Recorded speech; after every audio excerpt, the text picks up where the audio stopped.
Hello viewers, मैं पवन कुमार विश्वजीत आप सभी का स्वागत करता हूं आपके अपने यूट्यूब चैनल पवन कुमार विश्वजीत में। लाइव आ जाइए जल्दी से जल्दी और आप सबका अपने आप स्वागत भी कर लीजिए और मैं भी आपका हार्टिएस्ट वेलकम करता हूं। सबका रहा यहाँ पे रेड कारपेट वेलकम है। और इस लाइव सेशन में आज हम बात करने वाले हैं, जी हाँ, पर्सनैलिटी के बारे में। पर्सनैलिटी होती क्या है? देखिए, अगर मेरी बॉडी अपीयरेंस की बात करें तो क्या मेरी पर्सनैलिटी है? नहीं। ठीक है, अगर आप बोले कि सर आपके पास में तो माइंड है, तो माइंड की पर्सनैलिटी है? नहीं। तो पर्सनैलिटी है क्या? देखिए, पर्सनैलिटी जो एक बनती है वो किसी ना किसी एक अलग पर्टिकुलर, जैसा आपका नेचर है, जैसा आपको अपनी हेरिडिटी से मिला है और जैसा आपको अपने इन्वायरमेंट से मिला है, उसी के अकॉर्डिंग आपकी पर्सनैलिटी होती है। तो आज हम पर्सनैलिटी का टॉपिक डिस्कस करने वाले और मैं हूं आपका दोस्त पवन कुमार विश्वजीत। और बने रहिएगा मेरे साथ लास्ट तक, क्योंकि आज हम पर्सनैलिटी को करने वाले हैं। और एक बार, जी हाँ, आप सबके पास में मोबाइल है तो प्लीज़ इसे शेयर भी कर दीजिए। मैं भी शेयर करता हूँ, जितना हो सके आप शेयर कीजिए ताकि हम औरों को भी जोड़ सकें और जो लाइव सेशन है उसका लुत्फ उठा सकें और इन्जॉय के साथ में पढ़ सकें। तो चलिए आज के इस वीडियो की शुरुआत करते हैं। और इस लाइव सेशन में आज हम आपको पढ़ाने वाले हैं पर्सनैलिटी, या फिर आप इसको व्यक्तित्व भी कह देते हैं। देखिए, मैंने यहाँ पे जिसने भी क्लासिफिकेशन किया है ना, वो चाहे हिपोक्रेट्स, क्रेसमर, स्प्रिंगर, यहाँ पे शेल्डन, जंग क्लासिफिकेशन, विलियम्स, और इसके साथ में जो और स्टर्न ने बताया है, फिर मॉडर्न क्लासिफिकेशन में क्या है और सिगमंड फ्रायड ने, वो सब मैं आपको बताने वाला हूँ। जी हाँ, ये आपको देखिए, कई बार ये है कि हमें एग्जाम्स में इस तरह से लिखना पड़ता है कि ये इसमें पूछ तो कैसे लिखें, तो आपको फटाफट से अपना आईक्यू लेवल इस्तेमाल करना पड़ता है, दिमाग लगाना पड़ता है और उस क्वेश्चन का आपको रिप्लाई करना होता है। क्योंकि आपका जो एग्जाम होगा, जो आपको ओएमआर सीट मिलेगी, उस ओएमआर सीट में हमें जल्दी से जल्दी फिलअप करना होता है, क्योंकि टाइम हमारे पास में शॉर्टेज में रहता है और हमें टाइम की मैनेजमेंट पता होनी चाहिए। तो यहाँ पे आज मैं आपको बताऊँ, इसके साथ में एक और चीज़ बताने वाला हूँ आपको, कि जो सोमैटो टाइप है, वो सोमैटो टाइप में आपका जो ये वाला, देखिए मैंने बीच में इसीलिए लिखा है कि जो एंडोमार्फ, मेसोमार्फ और एक्टोमार्फ है, उसको आप किस तरह से क्लासीफाई कर सकते हैं। और जो आपका सोमैटो टाइप बनाया गया है, उसमें एंथ्रोपोमेट्री में आपका क्या रोल रहता है, उसके बारे में भी थोड़ा सा आपको बताऊंगा, ताकि आप अपने एग्जाम्स के अकॉर्डिंग आप अपना पेपर अटेम्प्ट कर सकें। तो चलिए सबसे पहले देख लेते हैं कि जो आपकी पर्सनैलिटी है, पर्सनैलिटी का मतलब क्या निकलता है। देखिए, पर्सनैलिटी अगर आपकी है तो आप बहुत अच्छा अपने आप को बना सकते हैं, और अगर पर्सनैलिटी नहीं है तो भी आप अपने आप में अच्छे हैं। चलिए ज़्यादा बात नहीं करेंगे। अब सबसे जो पहले है पर्सनैलिटी, देखिए पर्सनैलिटी को ही ले लेते हैं। तो पर्सनैलिटी है ना, वो एक लैटिन वर्ड है, ठीक है, लैटिन वर्ड से निकला है। और पर्सनैलिटी का जो मतलब है यहाँ पे, ये निकला है आपका परसोना से, ठीक है, परसोना। और परसोना का जो मतलब होता है वो होता है आपका मास्क, ठीक है, मास्क, या फिर इसको आप हिंदी में बोल दीजिए मुखौटा। देखिए, आपने जो आपकी फॉरेन कंट्री है, जैसे कि हम जर्मनी की बात करें, यूरोपियन कंट्री है, जो आपकी अफ्रीकन कंट्री है, वहाँ पे आपके कार्निवाल आपके आयोजित किए जाते हैं। आपने देखा भी होगा, टीवी पे भी देखे होंगे। तो जो उनके कार्निवाल होते हैं, मीन्स जिस तरह आपने अपने देश में जैसे मेले लगते हैं, ट्रेड फेयर लगते हैं, तो वहाँ पे जो मास्क होते हैं, अब चलिए मैं सालासर गया, मैं किसी धाम पे गया, मैं कहीं पे भी चला गया, या फिर किसी मैं ट्रेड में गया हूँ, तो मैं वो मास्क खरीदता हूँ। तो वो मास्क क्या शो कर रहा है? वो कर रहा है कि जो आप दिखना चाहते हैं, जो आप अपने आप को शो करना चाहते हैं, वैसा ही आप अपना मास्क पहनते हैं या फिर एक मुखौटा लगा लेते हैं। चलिए, मेरा रंग जैसा है, सांवला है, मैं अगर इस पे मास्क मीन्स मैं इस पे मेकअप कर लूँ, तो ये मेरा क्या है? ये मेरी पर्सनैलिटी मीन्स जो मैं नहीं हूँ, मैं वो शो करना चाहता हूँ, ठीक है। तो वो आपकी पर्सनैलिटी कहलाएगी। पर्सोना का मतलब होता है मास्क या मुखौटा, जो हम किसी भी नाटक में, ड्रामा में एक्टिंग करते वक्त जो हम यूज करते हैं, ठीक है, वो चाहे आपका मेकअप का रूप हो सकता है, चाहे आपका मुंह खोटा, या फिर आपने कोई मास्क पहन रखा है। अब देखिए, कोविड-19 चल रहा है, तो हर किसी के चेहरे पे मास्क लगा हुआ है, मीन्स एक तरह का मुंह खोटा है, ठीक है। और वो मुंह खोटा क्या है? वो हमें हमारी डिजीज से बचाने के लिए है, और उसके साथ में जो हमारी पर्सनैलिटी है उसके अकॉर्डिंग भी हम अपना मास्क चूज करते हैं, ठीक है। ग्रीन चूज कर लिया, रेड कलर का, व्हाइट कलर का, या फिर उस पर आपने देखा होगा, जैसा जिसका पर्सनैलिटी होती है उसी के अकॉर्डिंग वो अपना मास्क भी चूज करता है। तो यहाँ पे जो लैटिन वर्ड है परसोना, परसोना से ही आपकी पर्सनैलिटी बनी है। पर्सनैलिटी का मतलब है कि आपका वो व्यक्तित्व जिससे आप दूसरों को प्रभावित करना चाहते हैं। सीधी सी सिंपल सी भाषा में ये है कि जो आपकी पर्सनैलिटी है, जो आपका व्यक्तित्व है, आप उस व्यक्तित्व को अपनाना चाहते हैं जो आप दूसरों को प्रभावित कर सके। देखिए, आपकी जो पर्सनैलिटी होगी, आप दूसरों पे क्या प्रभाव डालते हैं और आप क्या शो करना चाहते हैं, वही आपकी पर्सनैलिटी कहलाती है। चलिए, अब पर्सनैलिटी के बाद में आते हैं कि जो इसमें क्लासिफिकेशन किया गया है। देखिए जो भी क्लासिफिकेशन, जिसने भी क्लासिफिकेशन किया है, यहाँ पे सबसे पुराना जो क्लासिफिकेशन अगर हम बात करें तो हिप्पोक्रेट्स का सबसे पुराना क्लासिफिकेशन है। यहाँ पे जो हिप्पोक्रेट्स ने आपका क्लासिफिकेशन दिया है, वहां पे जो हिप्पोक्रेट्स ने, देखिए हिप्पोक्रेट्स ने जो आयुर्वेद की अगर हम बात करें, आयुर्वेद में हमारे 3 विकार बताए जाते हैं, वात कफ पित्त। ठीक है, वात कफ पित्त पे ही इन्होंने सारे का सारा जो क्लासिफिकेशन है वो अपना किया है। देखिए यहाँ पे रक्त है आपका, पित्त और आपका येलो और आपका ब्लैक कलर का पित्त रहता है, या फिर श्लेष्मिक मीन्स जिसके अंदर म्यूकस ज्यादा बनता है, कफ। ठीक है, कफ की बात करें तो यहाँ पे कफ प्रकृति के लोग हैं, उनकी क्या रहेगी, इसके बारे में बताया है। तो यहाँ पे जो सबसे पहला क्लासिफिकेशन है वो देख लेते हैं अभी। ज़्यादा से ज़्यादा शेयर भी करिएगा ताकि मेरा भी हौसला बढ़ता रहे और मैं भी आप सब के लिए अलग अलग यहाँ पर लेकर आता रहूँ जो आप हमसे चाहते हैं, जो आपकी एक्सपेक्टेशन रहती है। चलिए एक बार शेयर जरूर कर दीजिए, क्योंकि आपने शेयर नहीं किया है और यहाँ पे मुझे पता चल रहा है कि we have only and also you can watch on your screen कि वहाँ पे सिर्फ अभी 16 ही आए हैं। तो चलिए एक बार जल्दी से जल्दी प्लीज़ शेयर कर दीजिए। चलिए यहाँ पे शुरुआत करते हैं अभी हिप्पोक्रेट्स की। ठीक है, ज्यादा टाइम नहीं लेंगे क्योंकि क्लास में बहुत सारा लंबा लेक्चर चलेगा, ये इसको एक्सप्लेन भी करना है। देखिए हिप्पोक्रेट्स है ना, हिप्पोक्रेट्स एक ग्रीक का, यहाँ पे आप ये कह सकते हैं कि एक ये फिजिशियन थे और ये साथ में जो मैथमेटिशियन। ठीक है, देखिए उस टाइम पे मल्टी टैलेंटेड लोग थे, तो आज के टाइम पे भी अगर हम बात करें तो हमें मल्टी टैलेंटेड बनना पड़ता है, हमारे अंदर मल्टी टैलेंट होना जरूरी है। तो हिप्पोक्रेट्स एक मैथमेटिशियन थे, साथ में फिजिक्स के थे, और इनको साइकोलॉजी मीन्स जो आपकी ये कह सकते हैं कि जो हमारी प्रकृति होती है, जो हमारा ह्यूमन नेचर होता है, इसके बारे में बहुत सारी नॉलेज थी। तो इन्होंने जो सबसे पहले क्लासिफिकेशन किया था हिप्पोक्रेट्स ने, और हिप्पोक्रेट्स ने जो क्लासिफिकेशन किया था वो किया था ठीक है, विकार पे इन्होंने क्लासिफाइड किया था जितने भी आपकी पर्सनैलिटी। और जो इनका काल है, इनका जो जन्म बताया जाता है ये है आपका 460, ठीक है, 460 BC बिफोर क्राइस्ट, और इनकी जो मृत्यु हुई थी वो 370 BC में हुई थी। तो लगभग इनका 90 ईयर्स की एज में, और इन्होंने आज से ये बताया जाता है कि 400 साल, ठीक है मैं यहाँ पे लिख देता हूँ 400 BC मीन्स बिफोर क्राइस्ट, इन्होंने ईसा पूर्व 400 वर्ष ईसा पूर्व ही इन्होंने जो क्लासिफिकेशन था, फर्स्ट क्लासिफिकेशन की बात करें।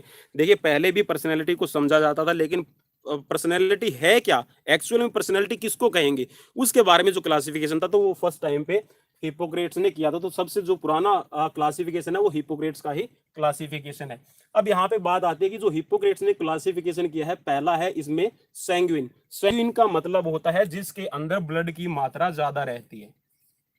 ठीक है, जिनके अंदर ब्लड की ज्यादा मात्रा रहती है, और जिसके अंदर ब्लड की ज्यादा मात्रा रहेगी, आप ये कह सकते हैं कि वो हंसमुख स्वभाव का, और जैसा इन्होंने क्लासिफिकेशन किया था उसमें वो आशावादी होते हैं। ठीक है, होपलेस कभी भी नहीं, वो किसी भी काम को अगर हाथ में ले लेंगे तो वो उसको पूरा ही करके छोड़ते हैं, आप कह सकते हैं। कॉम्पिटिटिव इनका नेचर होता है, और इनके साथ में खुश रहने वाले, खुश मिजाज होते हैं। आप जैसे कि यहाँ पे आप इसमें क्लासिफिकेशन है, जो जंक क्लासिफिकेशन है, तो ये एक्सट्रोवर्ट होते हैं जिनके अंदर ब्लड ज्यादा हो। ठीक है, लाल रक्त की बात कर रहे हैं अभी यहाँ पे, तो ब्लड जिनके अंदर ज्यादा होता है तो वो खुश मिजाज लोग रहते हैं, और अपने आप को खुश रखते हैं, दूसरों को भी खुश रखते हैं, और साथ में वो टेंशन वगैरह किसी को नहीं देते। तो यहाँ पे सैंग्विन है, इसमें आपका आ गया है, और ये हेल्दी अपनी लाइफ है ना उसको भी जीते हैं। नेक्स्ट है इसमें कॉलरिक। कॉलरिक का मतलब है यहाँ पे जिनकी पित्त प्रकृति है, और पित्त में भी पीला पित्त। ठीक है, येलो कलर का जो पित्त होता है ना, ये वाली इनकी प्रकृति रहती है। ठीक है, नेचर में इनका पीला पित्त रहेगा, और जो इनका नेचर रहता है ना वो बड़ा गुस्सैल होता है, गुस्सैल स्वभाव के होते हैं, एग्रेसिव रहते हैं, और हर टाइम पे मतलब किसी भी काम को लेंगे ना तो उसमें भी अपना बस वही है, एग्रेशन के साथ में उसको कंप्लीट करने की सोचते हैं। हाँ, लेकिन इनके अंदर एक खास बात और होती है, ये कॉम्पिटेटिव नेचर्स के होते हैं, और किसी भी काम को अगर हाथ में ले लेंगे ना तो उसको छोड़ते नहीं है। ठीक है, तो ये है इनकी पीला पित्त। जैसे कि अभी वात के बारे में मैंने बताया था, तो ये पित्त प्रकृति में भी जो पीली पित्त है उस प्रकृति के लोग होते हैं, इनको कहा जाता है कॉलरिक। ठीक है, नेक्स्ट है इसमें आपका मेलनकोलिक। जो मेलनकोलिक है वो ब्लैक प्रवृत्ति के होते हैं। चलिए इसके बारे में एक और बता दूं, ये थोड़े से निराशावादी भी आप इनको कह सकते हैं। जो आपके कॉलरिक है ना वो थोड़े से निराशावादी होते हैं। ठीक है, आप ये कह सकते हैं कि वो भगवान में विश्वास ज्यादा नहीं करते, वो ये कहते हैं कि हम जो कर सकते हैं ना वो कोई नहीं कर सकता, हम ही सुपीरियर हैं। तो थोड़ा सा इनके अंदर ईगोइस्टिक भी होती है, अहम की भावना इनमें होती है। जो मेलनकोलिक है ना, मेलनकोलिक इनकी पित्त प्रकृति जो होती है वो ब्लैक कलर की होती है। ठीक है, काली पित्त के इनको कहा जाता है, काली पित्त के इनको कहा जाता है कि इनकी जो प्रकृति है, जो इनका पित्त होता है वो काले कलर का इनका समझा जाता है। और मेलनजोकोलिक होते हैं, ये निराशावादी होते हैं, होपलेस होते हैं, इनको किसी से कुछ लेना देना नहीं। आप ये कह सकते हैं कि ये अपने आप में अकेला रहना पसंद करते हैं और ज़्यादा किसी से बातचीत नहीं करते। और ये किसी भी काम को करने की सोचेंगे तो ये सोचेंगे कि नहीं, मेरा क्या फ़ायदा है, रहने दो, मैं नहीं करता। तो थोड़ा सा इनका ये नेचर रहता है, निराशावादी, किसी भी काम को होपलेस होके ये करने की सोचते हैं और करते भी नहीं है। ठीक है, अपने आप में ज़्यादा खुश भी नहीं रहते, इनका खुश मिजाज नेचर नहीं रहता। चलिए नेक्स्ट है इसमें आपका फ्लैगमेटिक। फ्लैगमेटिक श्लेष्मिक होते हैं, मींस जिनके अंदर कफ की प्रवृत्ति होती है। ठीक है, बलगम आप जिसको कह सकते हो, म्यूकस जिसके अंदर ज्यादा बनता हो, श्लेष्मिक होती है। लेकिन जो श्लेष्मिक है ना, ये अपने आप में ये कह सकते हैं कि इंट्रोवर्ट होते हैं। इंट्रोवर्ट का मतलब होता है जो अपने ही अंदर खुश रहे, बस किसी से कुछ मतलब नहीं। तो इस टाइप के लोग आपने देखा होगा, जो कवि वगैरह है, राइटर है, जो पोएट्स है, और पोएट्स में भी जो एलीट वर्ग है, ठीक है, जो एलीट आपका एक वर्ग है, एक तबका है, उसमें ये लोग आते हैं। तो इनकी श्लेष्मिक प्रवृत्ति होती है और इनको फ्लैगमेटिक कहा जाता है। ठीक है, और इसके साथ में ये अपने आप में खुश रहने वाले, किसी को तंग नहीं करने वाले, और साथ में ये ज़्यादा अपने आप पे ही बिलीव रखते हैं। ठीक है, इनका कथनी और करने में आप ये कह सकते हैं कि कथनी और करने में ज़्यादा अंतर नहीं मिलेगा। ये जिस काम को करने की सोचेंगे उसको आत्मसात करते हैं, चिंतन करते हैं, मनन करने के बाद में ही ये किसी काम को करने की सोचते हैं। तो ऐसा क्लासिफिकेशन किया था अभी हिप्पोक्रेट्स ने। नेक्स्ट है इसमें क्रैस्मर का। क्रैस्मर ये आपके जर्मन के एक शिक्षाविद थे, और आप ये कह सकते हैं कि साइकोलॉजिस्ट, ठीक है, और फिलोसफर आप इसको कह सकते हैं। दर्शन शास्त्र के बहुत अच्छी नॉलेज थी, फिजिशियन थे। तो इन्होंने क्लासिफिकेशन जो किया है ना, देखो इन्होंने विकार पे किया था, तो इन्होंने बॉडी टाइप कि बॉडी का टाइप कैसा है, आपकी बॉडी का आकार कैसा, शेप कैसा है, साइज कैसा, आपका मसल स्ट्रक्चर कैसा है, आपका बोन स्ट्रक्चर कैसा है, तो उसके बिहाफ पे इन्होंने क्लासिफिकेशन किया था। तो यहाँ पे जो सबसे पहला है ये है आपका पिकनिक। पिकनिक में आता है कि जो छोटी हाइट के हैं, गोल मटोल है, जैसे कि मेरी हाइट है अभी 5.6 और 7 इंच होगी, तो आप ये कह सकते हैं कि मैं इस कैटेगरी में आता हूँ। खुश रहने की कोशिश करता हूँ और लोगों को भी खुश करने की कोशिश करता हूँ, और हाँ कभी कभी थोड़ा बहुत ऊपर नीचे आप समझ गए होंगे कि एग्रेसिवनेस आती ही है। एग्रेसिवनेस देखिए, जो काम करेगा उसी के अंदर एग्रेसिवनेस भी आती है।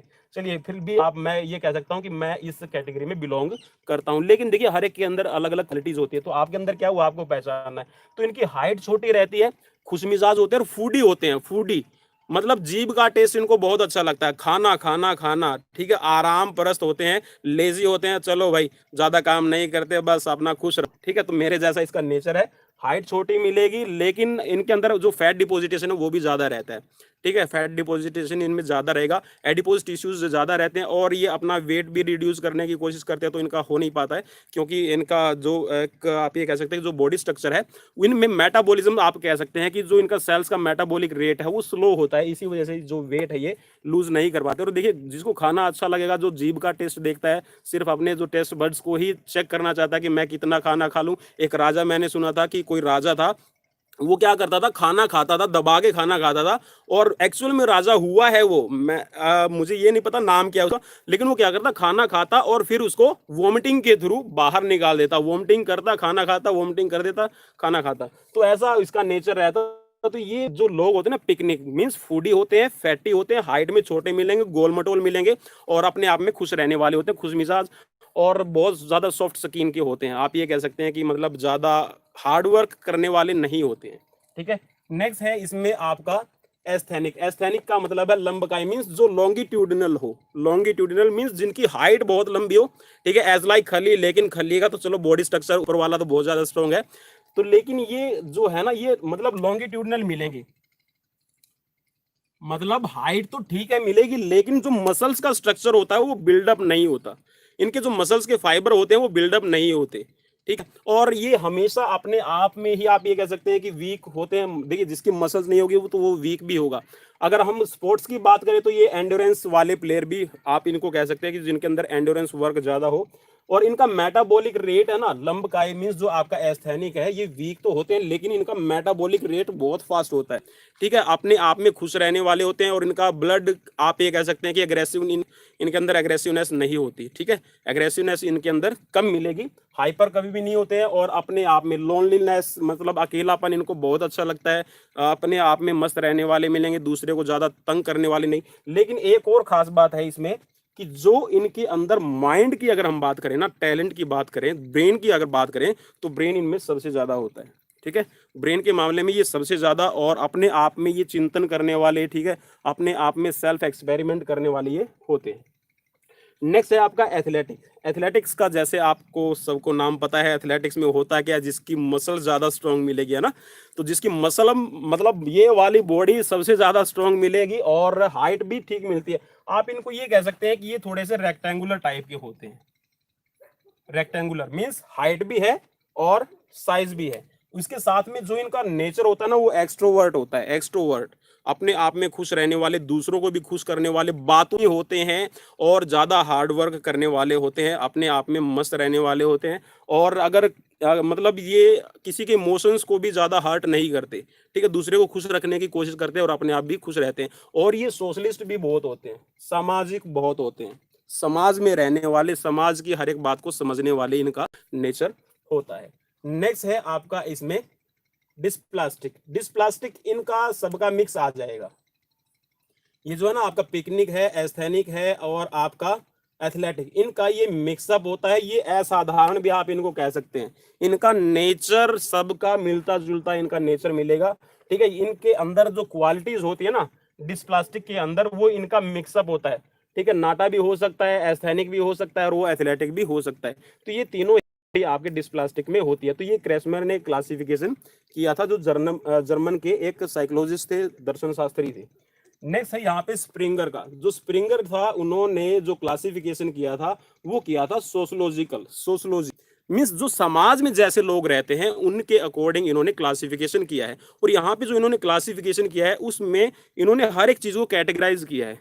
आप जैसा अभी स्क्रीन पे देख सकते हैं, जो इकोनॉमिकल होते हैं, ठीक है, इन्होंने जो 6 टाइप से इन्होंने क्लासिफिकेशन किया है स्प्रिंगर ने। तो ये यहाँ पे इन्होंने समाज को आधार माना है, समाज में लोग कैसे रहते हैं, समाज की अंदर जो इनके रिलेशन है वो कैसे रहते हैं, तो उन्हीं पे हम अभी बात करेंगे। तो सबसे पहला है आपका economical. Economical personality. Economical personality वो होते हैं जिनके पास में पैसा बहुत होता है, और हर बार पैसे की ही बात करेंगे। आप कभी भी उनसे बात कर लीजिए तो उनके दिमाग में सिर्फ एक ही रहता है, पैसा पैसा पैसा, आराम, ऐशो आराम। और ज्यादा ये अमीर लोग होते हैं। ठीक है, तो आपकी ये आर्थिक, आप इसको कह सकते हैं इकोनॉमिकल पर्सनैलिटी के लोग ऐसे होते हैं जो एलिट वर्ग में, जिनके पास में ज्यादा होता है। अब देख लीजिए कौन है, मुकेश अंबानी है, अडानी है, जो भी है। नेक्स्ट है इसमें आपका रिलीजन। रिलीजन मींस ये रिलीजन धर्म को ज्यादा प्रधानता देते हैं, धर्म को ज्यादा इंपॉर्टेंस देते हैं। धर्म के आगे आप इनको कुछ भी देने की कोशिश करें तो ये कभी भी लालच में नहीं आते। इनकी धर्म ही सब कुछ होता है और ये धार्मिक प्रवृत्ति के लोग होते हैं, धर्म को ज्यादा मानते हैं। ठीक है, भगवान में इनकी ज्यादा आस्था होती है, अल्लाह में ज्यादा इनकी आस्था होती है। ठीक है, और वाहे गुरु, ठीक है, जिस भी गॉड को ये मानते हैं, ये उस लोग आपको मिल सकते हैं आपकी सोसाइटी में। आप देख लीजिएगा कैसे लोग हैं ये। नेक्स्ट है इसमें सोशलिस्ट। ये सामाजिक होते हैं। यहाँ पे सबसे बड़ी क्वालिटी मुझे सिर्फ एक ही अच्छी लगी, सोशली। ठीक है, जो सामाजिक हो, जो समाज में रिश्ते नाते, आपका कल्चर, आपका ट्रेडिशन, आपकी सभ्यता क्या है, आपके संस्कार क्या है, ठीक है, छोटे बड़े की पहचान करना, तो ये ऐसे लोग होते हैं। लेकिन ये सामाजिक बहुत होते हैं, समाज के छोटे बड़े फैसले लेने वाले, और समाज में इनकी इंपॉर्टेंस बहुत रहती है। समाज में सबसे ज्यादा ये एलिट वर्ग में आते हैं। ठीक है, और हर टाइम ये समाज से जुड़े रहते हैं, समाज को कभी अकेला नहीं छोड़ते, और समाज के बारे में ही अच्छा सोचते हैं। और समाज की ये प्रगति, और आप ये कह सकते हैं कि इन फ्यूचर समाज आपका कैसा हो, सोशल आपकी जो एक वैल्यूज है वो कैसी हो, उनके बारे में ज्यादा महत्व देते हैं। नेक्स्ट है इसमें थ्योरेटिकल। थ्योरेटिकल मींस जो अपना सैद्धांतिक नियमों पे चलने वाले ऐसे होते हैं। नियम पे चलने वाले लोग आप देख सकते हैं कि आपकी सोसाइटी में आपको मिल जाएंगे। नियमों को ज्यादा प्रधानता देते हैं। ठीक है, रूल फॉलो होना चाहिए, डिसिप्लिन होना चाहिए। अगर डिसिप्लिन नहीं है, सिद्धांत नहीं है लाइफ में, तो लाइफ कुछ भी नहीं है। इनका नेचर ऐसा रहेगा, ये सिद्धांत को ज्यादा, ठीक है, चाहे रिश्ता कुछ भी हो जाए, समाज कहीं भी चला जाए, ठीक है, आपका रिलीजन कहीं भी चला जाए, लेकिन जो इनके लिए प्रिंसिपल है, जो सिद्धांत है, जो इनकी थ्योरी है, ये उस थ्योरी को कभी भी नहीं छोड़ते। नेक्स्ट है इसमें पॉलिटिकल। पॉलिटिकल मीन्स जो समाज में आपका राजनीतिक एक तबका होता है, जो आपकी राजनीति से जुड़े हुए लोग हैं, जिनकी राजनीति में एक अच्छी पहुंच है, एक अच्छी रीच है, और वो इस रीच के बदौलत ही सब कुछ अपने आप को स्टेबल करते हैं।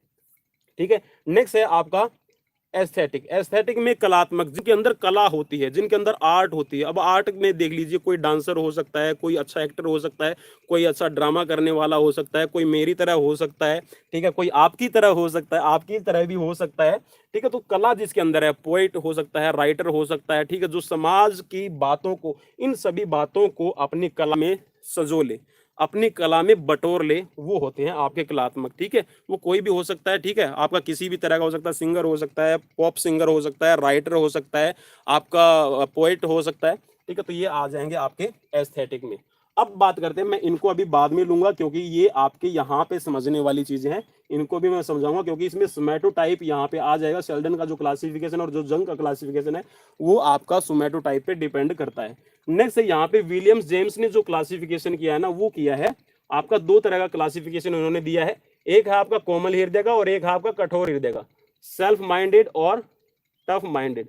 देखिए सेल्फ का मतलब है यहाँ पे कोमल हृदय का जहां पे नाम आ गया, मतलब ये दूसरों को कभी हर्ट नहीं करते, ना कभी खुद हर्ट होते हैं।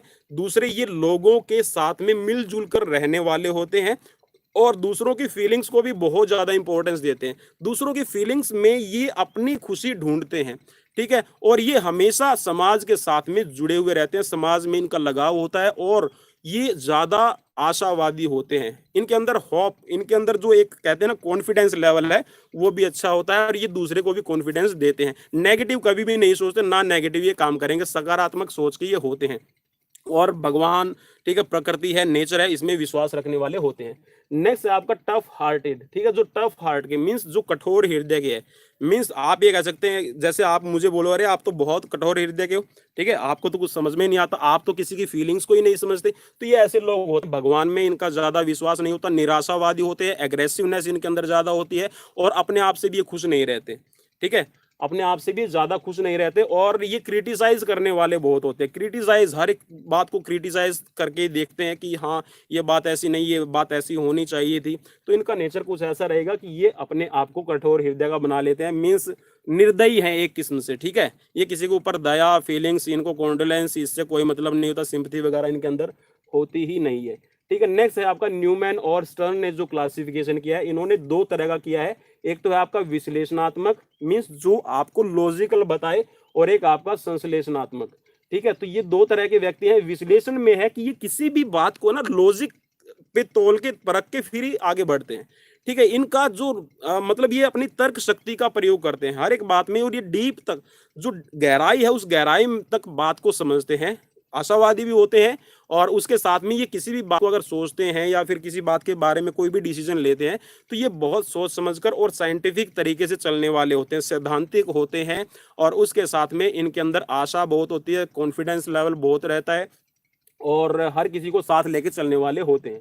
नेक्स्ट इसमें संश्लेषणात्मक, ठीक है, ये अपने आप में खुश रहने वाले, हमें क्या, जो हो रहा है होने दो, हमें क्या मतलब है, ठीक है। और ज्यादा ये मतलब चटर पटर में विश्वास रखने वाले नहीं होते, हो गया जो हो गया। के काम ऐसा है कि ये ज्यादा अपना किसी चीज पे ज्यादा अपना कंसंट्रेशन नहीं करते, इनके लिए जो जैसा है वैसा ही है, ठीक है। ये ज्यादा दूसरे की एक्सप्लेनेशन में नहीं जाते, दूसरे को ज्यादा समझने की कोशिश नहीं करते, ठीक है। और थोड़ा सा नेगेटिव रहते हैं और आपकी ये कह सकते हैं कि ये निराशावादी और होपलेस ज्यादा रहते हैं। नेक्स्ट है फिर इसमें आपका जो मॉडर्न क्लासिफिकेशन है। देखिए आज के टाइम पे जो हम क्लासिफिकेशन की बात करते हैं, जो पर्सनैलिटी को समझा जाता है वो आपका तीन तरह से समझा जाता है। यहाँ पे पहला है मैन ऑफ फीलिंग, जो भावुक होते हैं, ठीक है। आप किसी भी चीज को, उनको आप किसी भी मतलब बात को ले लीजिए या कोई भी इनका मैटर हो, तो ये उस मैटर में भी अपनी फीलिंग्स को ढूंढते हैं, ठीक है। ऑप्टिमिस्टिक होते हैं, बहुत ज्यादा आशावादी होते हैं और हर मतलब समाज में विश्वास रखने वाले होते हैं। और इनके लिए जो भावनाएं हैं, फीलिंग्स हैं, वही सब कुछ होता है। ये फीलिंग्स के अलावा ज्यादा किसी चीज को इंपॉर्टेंस नहीं देते और फीलिंग्स को हर्ट भी नहीं करते। नेक्स्ट इसमें man of action. Man of action का मतलब वो लोग हैं जो काम में अपना विश्वास रखते हैं, कर्म ही उनके लिए सब कुछ। अपनी कर्मठता, ठीक है, अपने परिश्रम, अपने बल, अपनी ताकत से ये लोग काम करने वाले होते हैं और अच्छे है लाइफ जीते हैं। और साथ में ये कह सकते हैं कि ये फीलिंग्स को भी इंपॉर्टेंस देते हैं। कर्मशील जो होते हैं आपके मैन ऑफ जो एक्शन है, ये आपके फीलिंग्स को भी इंपॉर्टेंस देते हैं, भगवान में भी विश्वास रखते हैं और अपने काम के थ्रू अपनी जो वर्किंग नेचर है, उस वर्किंग नेचर के लिए किसी भी काम को करने में सक्षम होते हैं। नेक्स्ट है मैन ऑफ थॉट्स, मीन्स विचारशील, जो किसी भी काम को करेंगे उस पर विचार विमन चिंतन मंथन, ठीक है, और अपनी जो लॉजिकल जो उनका आईक्यू लेवल है उसको भी यूज करते हैं, और विचारों में विश्वास रखने वाले होते हैं। किसी भी काम को करेंगे तो अपनी तार्किक शक्ति पे सोच समझकर और परख कर उस मतलब विचार की कसौटी पे ही अपना कोई भी डिसीजन लेते हैं। सिगमंड फ्रायड, देखिए अगर हम मनोविज्ञान की बात करें तो सिगमंड फ्रायड को आज मेरे ख्याल में कौन नहीं जानता होगा। जितने भी हमारे व्यूवर्स हैं, जितने भी हमारे कॉम्पिटिटिव एग्जाम्स की तैयारी करने वाले, और जहाँ पे साइकोलॉजी का नाम आ जाए तो सिगमंड फ्रायड को कोई नहीं जानता। तो सिगमंड फ्रायड वो बंदा है, वो एक ऐसा फिलोसफर है, वो एक ऐसा साइकोलॉजिस्ट है, मनोवैज्ञानिक है, जिन्होंने मतलब आज के टाइम पे जो हम एक ह्यूमन बिहेवियर की बात करते हैं, ह्यूमन स्टडी की बात करते हैं, उनके बारे में सब कुछ बताया है। तो यहाँ पे जो सिगमंड फ्रायड है, इन्होंने जो क्लासिफिकेशन किया है, इन्होंने बताया इदम, अहम और परम अहम। चलिए मैं इसके लिए एक थोड़ा सा स्ट्रक्चर बना दूं। देखिए ये एक वाटर लेवल है और ये इसके ऊपर वाला खाली एरिया है, मीन्स यहाँ पे आपका पानी नहीं है, ठीक है। ये नीचे आपका वाटर है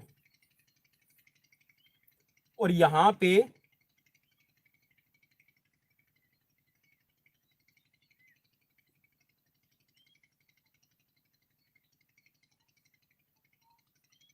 ये जो ये वाला है इदम है, ये इदम को मैं बिल्कुल नीचे रख रहा हूं, आईडी मैंने लिख दिया है। इदम है, इदम बिल्कुल ही अचेतन मन होता है, मतलब इसके अंदर कॉन्शियसनेस बिल्कुल भी नहीं होती। और इदम को ये कह सकते हैं कि आप इनके अंदर जो भी गुण आते हैं, जो भी इनके अंदर मेरिट्स डीमेरिट्स होती है और जो भी इनके अंदर क्वालिटीज होती है, वो इनको जन्मजात मिलती है, ठीक है। जो भी काम है, जो भी इच्छाएं हैं, ये इच्छाओं में ज़्यादा विश्वास रखने वाले, और ये कह सकते हैं कि इनको जो भी मिलता है ना, वो अपना बाय बर्थ जिनको मिलता है तो वो इसमें आ जाएंगे। फिर है आपका अर्ध चेतन मन। देखिए ये बिल्कुल ही आपका मीन्स अनकॉन्शियसनेस, मैंने ये कॉन्शियसनेस का बनाने की कोशिश की है कि यहाँ पे ऊपर वाला हिस्सा है, ये देखिए आप यहाँ पे समझ लीजिए कि आप 90% पानी है और सिर्फ 10% आपका यहाँ पे एयर का स्पेस है। तो यहाँ पे जो ईदम है वो बिल्कुल ही अपने अहम से, अपनी जो अचेतन होते हैं इनको कॉन्शियसनेस नहीं होती। जो अहम है वो थोड़ा सा आपका अर्ध चेतन मन में रहेंगे, मतलब किसी भी चीज को सोचते हैं, किसी भी चीज को करते हैं तो ये वास्तविकता में ज्यादा विश्वास रखते हैं, ठीक है। फिर है आपका परम अहम। परम अहम का मतलब वो है कि जो अपने आप को बिल्कुल सुपीरियर बनाते हैं और जो भी काम करेंगे वो अपनी वास्तविकता और प्लस में जो आपका चेतन अर्ध चेतन मन है, उन सभी चेतनाओं के साथ में, कॉन्शियसनेस के साथ में कोई भी काम अपना करते हैं। चलिए अब बढ़ते हैं, हम बीच में आ जाते हैं यहाँ पे जो क्लासिफिकेशन है। देखिए मैंने थोड़ा बताया सिर्फ आपको समझाने के लिए, अगर मैं डिटेल में जाऊंगा तो पूरा ही हमारा टाइम निकल जाएगा। नेक्स्ट है इसमें WH शेल्डन। शेल्डन ने जो क्लासिफिकेशन किया है वो अपना बॉडी टाइप पे किया है। तो जो पहला एंडोमार्फ है, एंडोमार्फ का मतलब होता है राउंड शेप, ठीक है। ये राउंड शेप में रहते हैं, मीन्स छोटी हाइट के, गोल मटोल और फूडी ज़्यादा होते हैं खाना खाने में, और फैटी इनकी बॉडी होती है और बहुत ज़्यादा सॉफ्ट स्किन के होते हैं, और किसी भी काम को करने में ये ज़्यादा अपना इंटरेस्ट भी नहीं लेते। खुश मिजाज ज़्यादा होते हैं और एक्सट्रोवर्ट होते हैं, मतलब दूसरे को भी खुश रखते हैं, जैसे कि आप राजपाल यादव, जॉनी लीवर को भी ले सकते हैं, ठीक है। तो यहाँ पे नेक्स्ट है आपका मीजोमार्फ। मीजोमार्फ का मतलब है एक रेक्टेंगुलर बॉडी रहती है, मीन्स जिसकी हाइट भी अच्छी हो, मस्कुलर बॉडी हो। ये ऐसे आपको मिलेंगे, हार्ड वर्कर बहुत होते हैं, मेहनती और कंपटीशन, कंपटीशन की इनके अंदर भावना रहती है। थोड़ा सा इनके अंदर एग्रेसिवनेस भी रहती है लेकिन ज्यादा नहीं रहेगी। और ये मतलब अपना जो वेट है, अगर इनका वेट बढ़ भी जाता तो ये वेट को रिड्यूस भी जल्दी कर लेते हैं, और मस्कुलर बॉडी रहती है। और इसके साथ में ज्यादा आशावादी, होपलेस नहीं होते, ये आशावादी होते हैं और किसी भी काम को लेंगे तो उसको पूरा करके ही छोड़ते हैं। इनकी कमिटमेंट, ये अपना कमिटमेंट को पूरा करते हैं।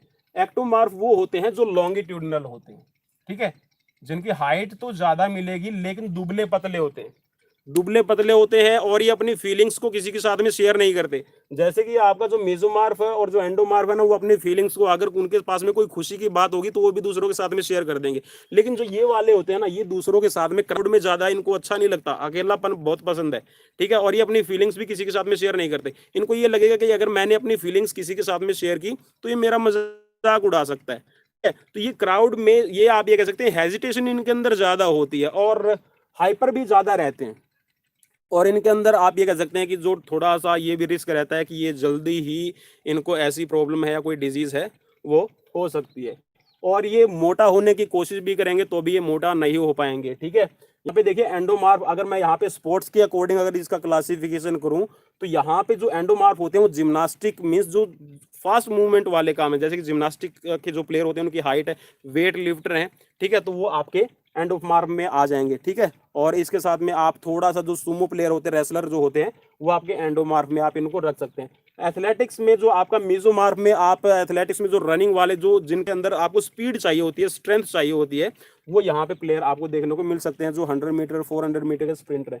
जो एक्टोमार्फ होते हैं, एक्टोमार्फ मीन्स जिसकी हाइट लंबी है। ठीक है, अगर हम सोशली अगर उसका क्लासिफिकेशन करें तो ये ज़्यादा सोसाइटी में भी रहना पसंद नहीं करते, ये अपने आप में लोनलीनेस, अकेलापन इनके अंदर बहुत ज़्यादा होता है, और ये अकेले रहने वाले पोइट, ठीक है, राइटर है, पोइट है, लेखक है, कवि है, वो इस तरह के मिलते हैं। एक्टर वगैरह आपको इनमें मिल जाएंगे। और साथ में जो इस तरह की जो अगर मैं इसके अकॉर्डिंग बात करूं तो ये वाले जो एक्टोमार्फ होते हैं ना, वो आपको ये आप ये कह सकते हैं कि ये एंडोरेंस वर्क इनके अंदर ज़्यादा होता है, मेटाबॉलिज्म इनका बहुत ज़्यादा फास्ट होता है, तो ये एरोबिक एक्टिविटी है, उनको बहुत अच्छा परफॉर्म कर सकते हैं। लेकिन ये मेसोमार्फ वाले हैं वो आपकी एनारोबिक कंडीशंस में ज़्यादा अच्छी तरह से काम कर सकते हैं। फिर है आपका जंग का क्लासिफिकेशन। अब जो जंग ने क्लासिफिकेशन किया है वो बताया है कि ये आदमी दो तरह के होते हैं, एक तो होता है आपका इंट्रोवर्ट और एक होता है एक्सट्रोवर्ट। ठीक है, इन्होंने बताया है कि जो इनका माइंड है, इनका जो बिहेवियर होता है, जो आपका इंट्रोवर्ट रहेगा, इंट्रोवर्ट का मतलब होता है जो अपने आप में चिंतन मंथन करने वाला हो, दूसरों से ज्यादा बातूनी नहीं होते, ये दूसरे से ज्यादा बात करना इनको पसंद नहीं होता, सेल्फ सेंटर्ड होते हैं, सेल्फ सेंट्रलाइज्ड ये रहते हैं। ठीक है, आत्म केंद्रित तो रहते हैं और ज्यादा चिंतन मनन करने में और अकेले में मेडिटेशन ज्यादा वगैरह ये करते हैं, और किसी भी बात को अगर ये करते हैं तो उसमें गंभीरता आती है। ठीक है, बात करेंगे तो भी इनकी बातों में भी गंभीरता होती है। ठीक है, अब है आपका एक्सट्रोवर्ट। एक्सट्रोवर्ट का मतलब है जो बातूनी हो, जिसका मुंह चपर चपर चपर चपर चलता ही रहे। ठीक है, जो हर टाइम बोलता ही रहे, जो हर टाइम अपना मस्ती में रहे। ठीक है, और दूसरों को भी खुश रखने की कोशिश करते हैं, अगर कोई रोता हुआ होगा ना तो भी उसको हंसा देंगे, ऐसे ये नेचर के होते हैं। नेक्स्ट है आपका एम्बीवर्ट। एम्बीवर्ट में वो लोग होते हैं, एम्बीवर्ट में वो लोग होते हैं जो आप हैं और मैं हूं। ठीक है, मतलब हम खुशी में खुश भी ढूंढते हैं, और अगर किसी को कोई दुख है, कोई तकलीफ है, तो उसको शेयर भी करते हैं। ठीक है, तो यहाँ पे ambivert, most of the peoples are just you can say in ambivert situation. ठीक है, तो उनके एम्बीवर्ट्स में वो ज़्यादा रहते हैं, और एम्बीवर्ट्स आप लोग ये कह सकते हैं कि वो समाज में ज़्यादा सोशलिस्ट भी होते हैं और समाज से जुड़े हुए रहते हैं, और ये भी आपके एक्सट्रोवर्ट है, ये भी समाज में जुड़े रहते हैं और समाज में ज़्यादा इंपॉर्टेंस के साथ में ये अपने आप को प्रेजेंस भी करते हैं। लेकिन जो इंट्रोवर्ट होते हैं वो अपने आप में खुश रहने वाले और ज़्यादा समाज को भी ये इंपॉर्टेंस नहीं देते, लेकिन समाज के बारे में बहुत ज़्यादा बात। अब ऐसा नहीं है कि इनके अंदर दिमाग नहीं है, दिमाग सबके अंदर है, लेकिन वो अपना अकॉर्डिंग टू सिचुएशन और अकॉर्डिंग टू द इंडिविजुअल्स अपना अपना यूज करते हैं। अब बात आती है कि जो शेल्डन का क्लासिफिकेशन है ना, वो एक सोमैटो टाइप पे डिपेंड करता है। ये थोड़ा सा मैं उनके लिए बता रहा हूँ जो अभी 12th क्लास में या फिर अपना जो भी क्लासेस में पढ़ रहे हैं, सीपेड एमपीएड कर रहे हैं, उनके अंदर ये थोड़ा सा आता है।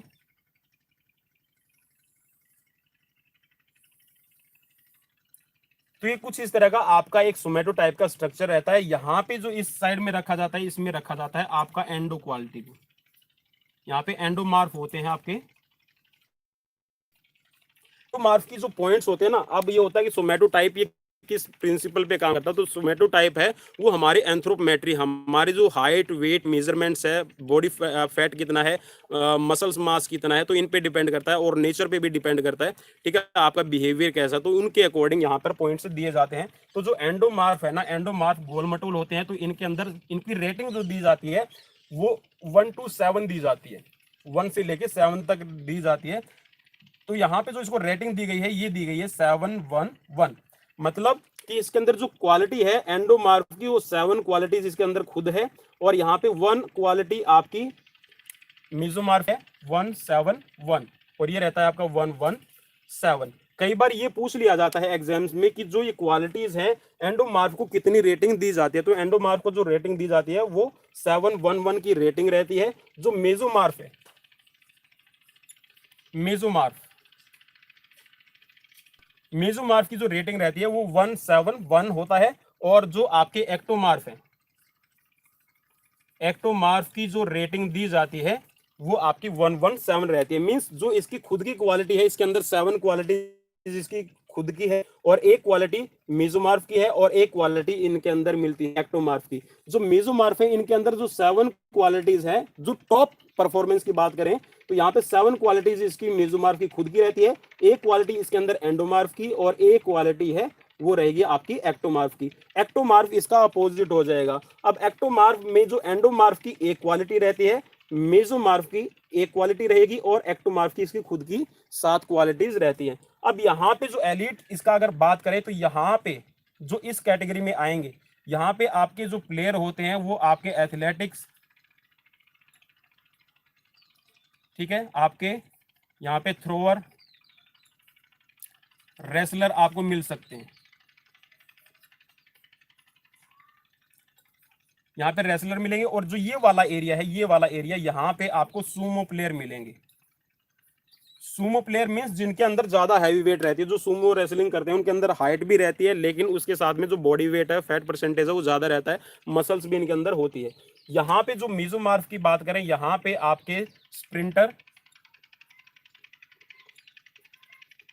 आपके बास्केटबॉल के प्लेयर,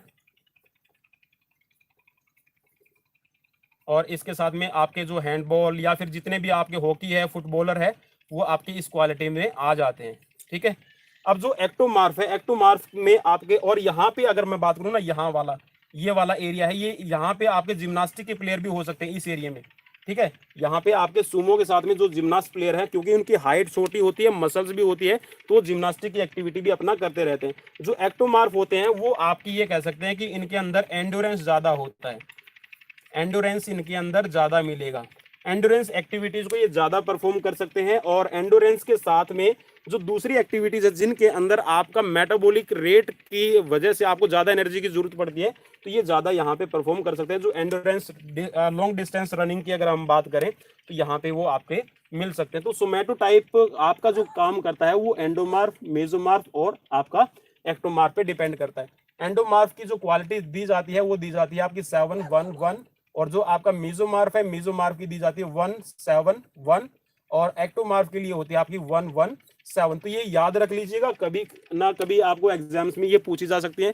तो ये था आज का आपके लिए एक छोटा सा पर्सनैलिटी का टाइप और पर्सनैलिटी का जो क्लासिफिकेशन है वो मेरे अकॉर्डिंग मैंने कर दिया है। आपको कैसा लगा तो आप हमें एक बार कमेंट बॉक्स में कमेंट करके भी जरूर बताइएगा, और जो आपके सजेशन है वो भी मैं देख लेता हूँ कि आपने हमें क्या सजेस्ट किया है।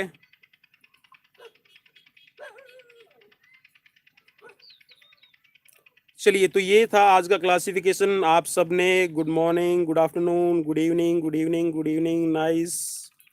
चलिए, तो आपको कैसा लगा आप हमें एक बार कमेंट बॉक्स में भी कमेंट करके बताइएगा, और जितना हो सके इस सेशन को शेयर भी कीजिए, और आप अपने मनपसंद चैनल, अगर आपको हमारा चैनल अच्छा लगता है तो आप इसको सब्सक्राइब भी कर लीजिए, लाइक भी कर दीजिए और शेयर भी कर दीजिए। और फेसबुक पेज को भी आप फॉलो कर सकते हैं, वहाँ पर भी आपको ढेर सारे क्वेश्चंस मिल जाएंगे। और अगर आपको चैनल या फिर हमारा पढ़ाया हुआ अच्छा नहीं लगता है तो आप ये वाला भी प्रेस कर सकते हैं, और अगर अच्छा लगा तो ये वाला प्रेस कीजिए, और साथ में बेल आइकन को भी प्रेस कर लीजिए ताकि हर एक वीडियो का नोटिफिकेशन आपको मिल सके। नेक्स्ट वीडियो में फिर मिलते हैं किसी नए टॉपिक के साथ। अपने दोस्त पवन कुमार विश्वजीत को दीजिए इजाजत। नमस्कार, बाय बाय, टेक केयर।